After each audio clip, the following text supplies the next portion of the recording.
یہی بات بیان کر رہے تھے کہ ایک بڑھیا اسی میں سے اٹھی جو دیہاتی قسم کی تھی، اور وہ کہنے لگی کہ کیا کبھی اللہ کا دروازہ بند بھی ہوتا ہے؟ یہ سوال حضرت حسن بصری سے بھر مجمع کے اندر یہی بات کہہ دی۔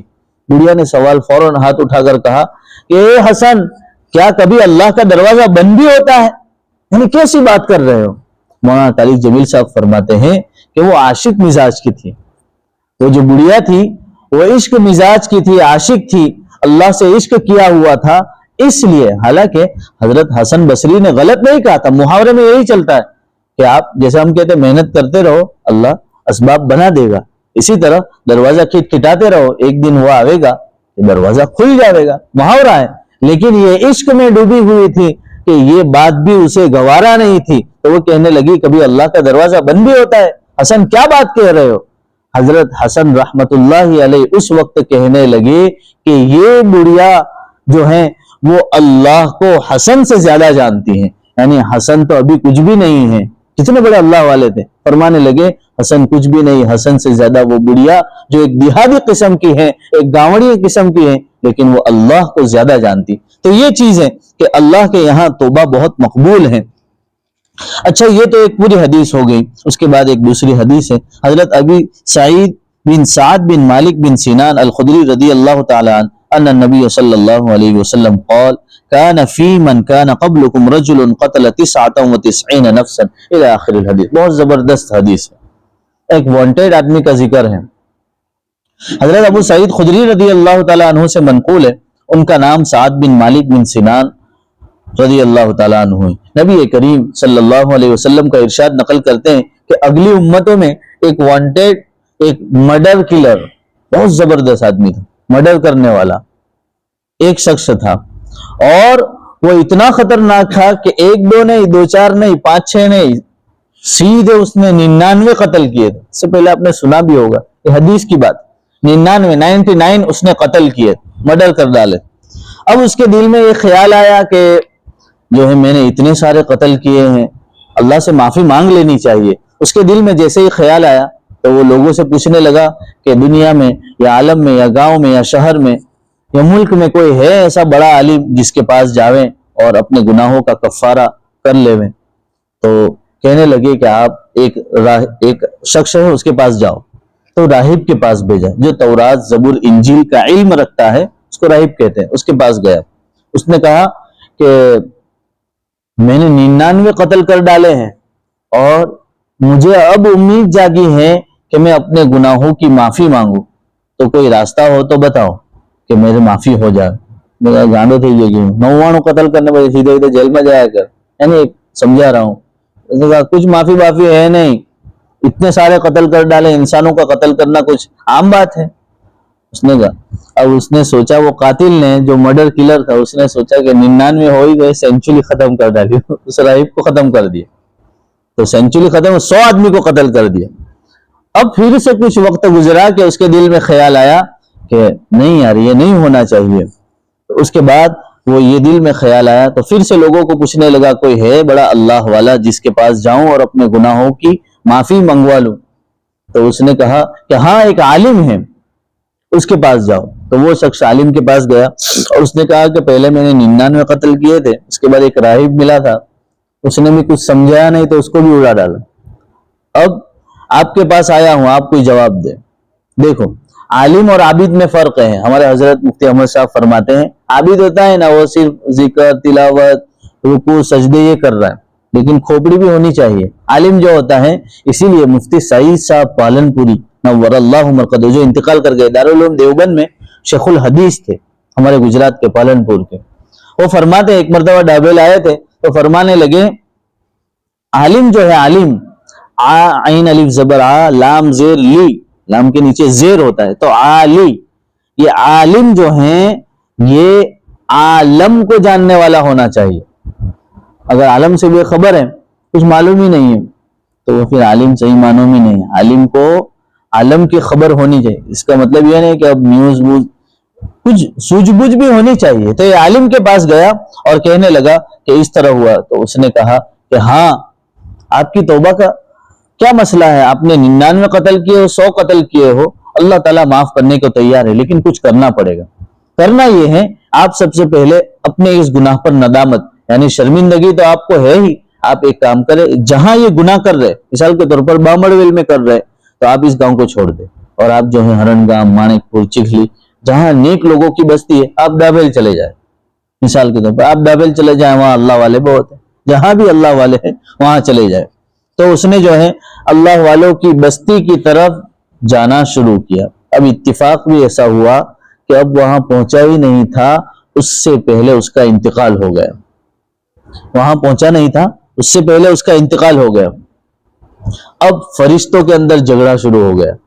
عذاب والے فرشتے آ کر کہنے لگے کہ یہ سینچری مار چکا ہے قتل میں، اتنا خطرناک جو ہے یہ گنڈا آدمی ہے، اس کو تو ہم ہی لے جاویں گے جہنم میں۔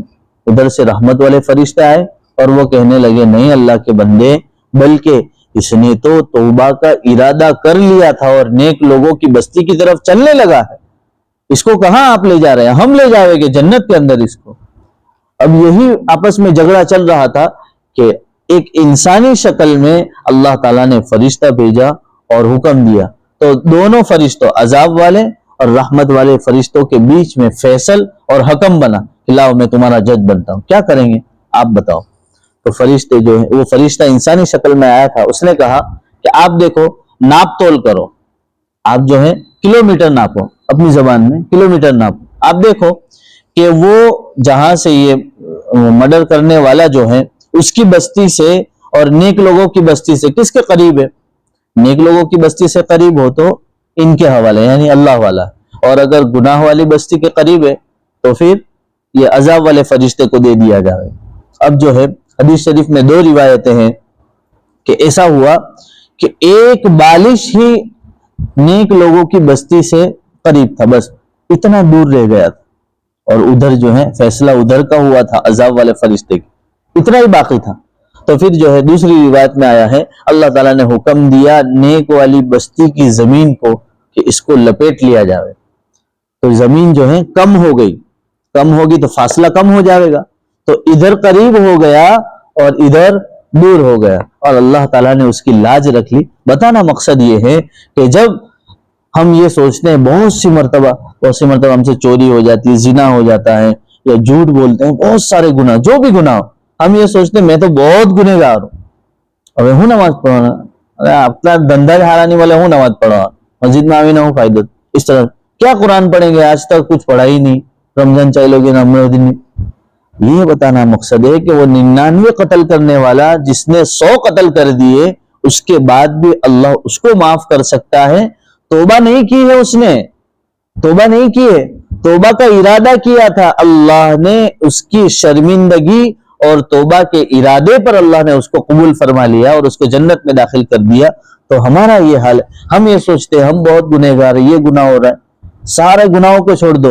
حضرت فرماتے ہیں ڈاکٹر عبدالحی صاحب عارفی رحمت اللہ علیہ، جو حضرت اقدس تھانوی کے اجل خلفاء میں سے ہیں، تو کراچی میں رہتے ہیں، ان سے کسی نے کہا کہ یہاں اتنی بڑی آبادی ہے، جسے اپنے یہاں کا ہی سمجھو، میں صرف مثال سے سمجھانے کے لیے، حضرت کی اخیری بات ہے کہ ہمارے یہاں سارا پاخانہ جو جمع ہوتا ہے، یہ سمجھو بامڑویل، چکھلی، نوشہری سب علاقے کا، تو کسی نہ کسی جگہ سمندر میں بہہ جاتا ہے، تو وہ سمندر ناپاک تو نہیں ہو جاتا، جو ہے سمندر اس کو ساری چیز کو ختم کر کر پانی تو ویسا کا ویسا پاک رہتا ہے۔ تو یہ بتانا مطلب یہ ہے کہ ہزاروں آدمیوں کا، لاکھوں آدمی کا پاخانہ اور پیشاب جب پانی میں پڑتا ہے تو وہ پانی اس پاخانہ کو مٹا دیتی ہے اور وہ پانی پاک ہی رہتا ہے۔ تو ہم اپنے گناہوں کو اللہ کے مقابلے میں رکھتے ہیں، ہمارے گناہ کیا حیثیت رکھتے؟ کچھ بھی نہیں ہے۔ اللہ کی رحمت کا ایک قطرہ، ایک چھوٹا سا قطرہ ہمارے ساری زندگی کے گناہوں کو معاف کر سکتا ہے۔ اسی لیے حضرت نے ایک حدیث لکھی ہے، مولانا طارق جمیل صاحب فرماتے ہیں زمین اور آسمان، ساتوں زمین ساتوں آسمان کی خلائیں گناہوں سے بھر دو، جتنا تمہارے میں دم ہے اتنے گناہوں سے بھر دو، اور صرف اپنی کٹی ہلکی زبان سے یوں کہہ دو یا اللہ میری توبہ، اللہ کی قسم اللہ سارے گناہوں کو معاف کر۔ اللہ اتنا بڑا ہے، اتنا بڑا رحیم ہے، اللہ سے نا امید نہ ہو۔ آج جو نہیں آ رہے ہیں اللہ کے قریب، اس کا مسئلہ یہ ہے کہ وہ یوں سمجھتے ہیں اب کیا ہی نہیں تو اب کریں گے کیا، لیکن آ جاؤ, اللہ تو ابھی تک بلا رہا ہے. اسی لیے تو کہتے ہیں کہ مولانا پیر ذوالفقار صاحب فرماتے ہیں کہ شیطان کے پاس جو ہے 3 عین تھی, چوتھی عین نہیں. وہ جو ہے عابد تھا, عبادت کرنے والا تھا. وہ جو ہے عارف تھا, یعنی پہچاننے والا تھا. اس کے پاس بہت معرفت, اللہ کی معرفت تھی, بہت پہچانتا تھا. اور وہ عاجز بھی تھا, اسی لیے تو بڑی عبادت کرنے والا تھا. لیکن وہ عاشق نہیں تھا. عاشق نہیں تھا. عاشق ہوتا ہے نا, وہ کچھ پوچھتا نہیں, معشوقہ جو کہتی ہے وہ کرتا ہے. عشق میں ڈوبے ہوئے لوگوں کو آپ دیکھیں گے کہیں کہیں بھی بیٹھے ہوئے, ٹوائلٹ میں بیٹھے ہوئے گھنٹے گزر جاتے ہیں اور بات کر رہے ہیں. کسی ایک کونے میں پڑے ہوئے موبائل لڑکی سے بات کر رہے ہیں, کتنے گھنٹے لگ گئے, گھنٹوں گھنٹوں بات کرتے ہیں. ہم نے تو دیکھا ہے, میں نے تو اپنی آنکھ سے دیکھا ہے کہ گھنٹے گھنٹے دیکھا کہ اثر سے بیٹھے ہوئے تو عشاء تک وہی بیٹھے ہوئے, اور ایک طرف ویمل ڈالا ہے, تیل ڈالا ہے, وہ تھوک تھوک کر رہے اور بات کر رہے, تھوک تھوک کر رہے بات. کیا ہوا؟ عشق میں ڈوبے ہوئے ہیں, انہیں معلوم ہی نہیں کہ کیا حال ہے. تو شیطان جو ہے وہ عاشق نہیں تھا. اللہ رب العزت مجھے آپ کو صحیح معنوں میں توبہ کرنے کی توفیق عطا فرمائے. وآخر دعوانا الحمدللہ.